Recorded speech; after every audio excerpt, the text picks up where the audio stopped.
Hello, I'm Lenny, and welcome to the continuing adventures of Lenny Wanser. In this video, I'm going to discuss Season 1, Episode 23 of The Twilight Zone, titled A World of Difference. The original air date for this episode was March 11th, 1960. What I do in these videos is I do a deep dive of the Twilight Zone episode that I'm discussing. So there's going to be plenty of spoilers.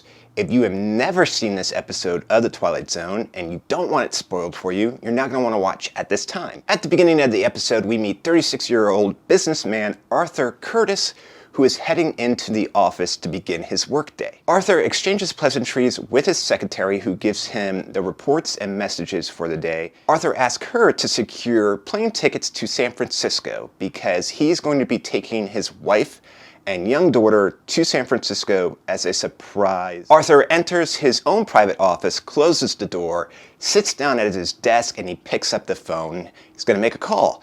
And when he picks up the phone, he realizes the phone's not working. Hello? Hello? Anybody there? Arthur gets up from his desk. He's gonna head back out to the inner office to find out what's going on. Why is the phone not working? When he hears from behind him someone say, "Cut." Arthur turns around from the direction that the voice came from and notices that the fourth wall of his office is completely gone. It's missing, and where it should be, there is now a camera and a production crew.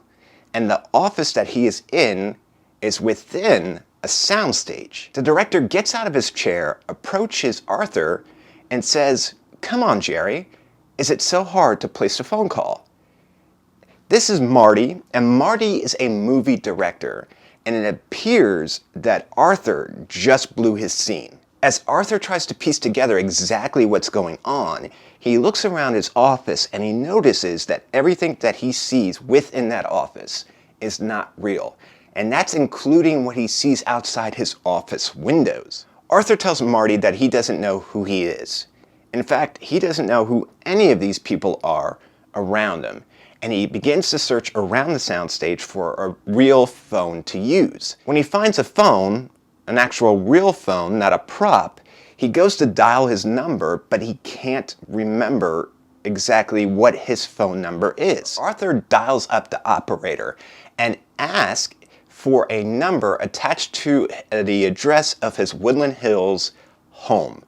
And as operator is searching, she can't find a number set to the home address that he has given her. She tells him that there's no number for this address because the address doesn't exist. There's no house at this address, therefore there's no phone. Arthur decides that he can't take any more of this craziness and he runs out of the soundstage. And as he does, he is almost hit by a woman who's driving a car. The woman helps him up, but instead of seeming concerned and inquiring if he's okay, she says, very frustrated, "Jerry, so help me if you are drunk again." This is our introduction to Nora Reagan, or should I say the ex-Mrs. Reagan, and she's there to make sure that Jerry pays her the money that the judge has ordered him to pay her. So it appears that he owes money in the divorce, or the upcoming divorce. Marty, the director, catches up with them outside and he notifies them that he has called the ambulance because Jerry is having a nervous breakdown. But Nora doesn't believe this to be true. She doesn't think that this is actually happening. She thinks it's a scheme or that he's acting. And while this is taking place, Arthur gets into the driver's side of the car that almost hit him. Nora, who's still showing a complete lack of emotion besides fury and anger, tells Arthur that she is going to bleed him, that she is going to bleed him dry, basically saying she's going to take everything that he has. Arthur turns to Nora and tells her sincerely, "I don't know you. I don't know who you are. My name is Arthur Curtis. I have a wife. Her name is Marion, and I have a daughter named Tina." Arthur also notifies Nora that he's going to take the car. He just wants to get home to his wife and his daughter, and as soon as he's home, she can take the car and go back and leave. Arthur, who's been driving around for a while now, trying to locate his home in Woodland Hills, and not able to do so, so Nora takes over driving, and she drives him home to his real house, where his agent is waiting for him. Once inside, Nora keeps going on and on and on about getting her money, and she's looking all around that house like an Easter egg hunt, looking for a checkbook. While that's going on, the agent tells Arthur that if he loses this current film project that he's working on, they are going to have to drop him as a client. They can no longer keep covering up for him. It appears that Nora has found what she's looking for, Yahtzee, and she tries to force Arthur to sign the name Jerry. Arthur still refuses to believe what's going on here. He thinks it's some elaborate, cruel joke, and he uses the phone to call the operator again to get the number to the Davis Morton Company.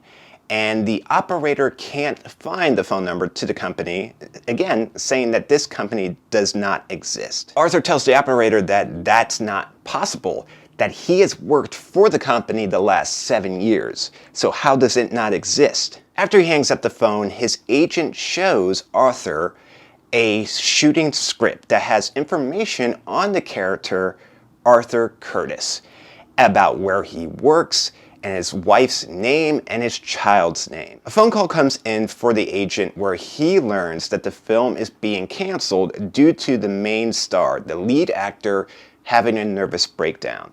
So what's going to happen is the set is going to be taken down and it's going to be destroyed. Arthur takes one of the cars that is at the house and rushes back to the studio, back to the soundstage that was hosting the production. Arthur rushes in, goes back into the office set, sits down at his desk, and he begins to say with his eyes closed, "Don't leave me here.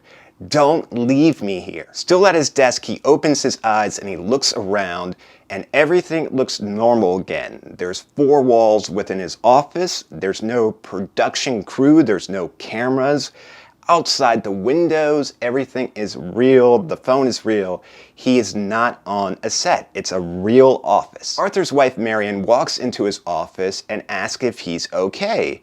And where has he been? She's been trying to get a hold of him. She's been looking for him. Arthur's secretary comes in and she lets him know that she has gotten the tickets for Saturday night for the family to go to San Francisco. Within Arthur's office, you can hear someone say, almost from like a great distance, "All right, let's get those lamps and the tables out of here." Arthur quickly takes himself and Marion out of the office, and he tells her, "Let's leave tonight. Let's not wait till Saturday. Let's get going."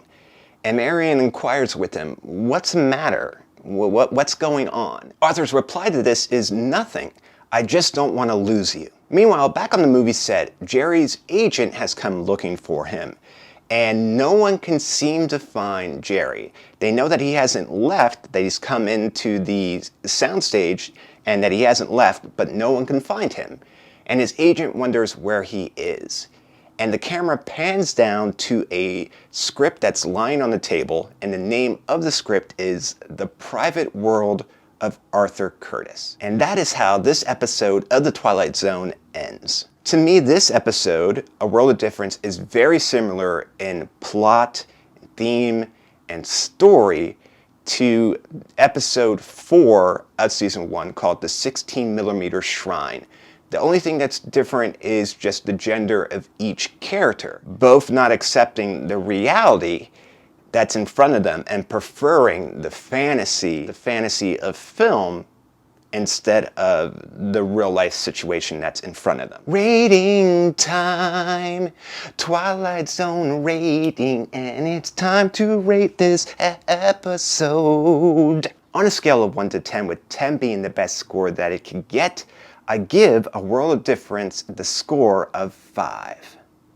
If you think this video is worthy of a thumbs up, please feel free to do so. And if you enjoyed the video and you want to see others just like it, all you got to do is hit the YouTube logo, which is down in the corner, and you'll get a notification anytime I upload a new episode or a new video to the channel. As always, I want to say thank you so much for watching this video. Thank you for your time, and thank you for the opportunity to talk about things I love. I greatly appreciate that. Please be safe, be careful, and I'll talk to you soon.